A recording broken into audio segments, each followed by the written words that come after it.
Are there any deed restrictions on the property? Great question. The first question that we need to answer is, what is a restriction? A restriction is anything that is recorded at the courthouse that would prevent a homeowner from doing something on their property. Now, there are two different types of restrictions. You've got deed restrictions, which typically and historically are any restrictions that are listed on the actual deed. Then you've also got restrictions that are contained within restrictive covenants for local neighborhoods. Historically, the restrictions on the property were listed on the cash sale. So on the cash sale, you would see you cannot have a home smaller than 1,200 square feet. You cannot raise chickens on this property. You can only use this property for residential purposes, etc.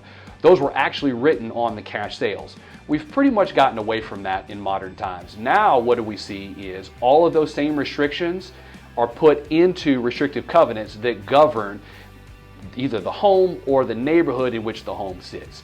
So what you want to do as a buyer is you want to look up, you can either ask your real estate agent to help with this, or you can retain the services of a closing attorney to help with this. You want to look up and find, are there any restrictions recorded at the courthouse for this property? What you might find is something that doesn't sit well with you. For example, many homeowners, especially here in Acadiana, expect to have a shop in the back of their house. A lot of neighborhoods do not allow shops in the back of their house. So that is the answer of what is a deed restriction. It also is the answer of how do I determine if there are restrictions on the property.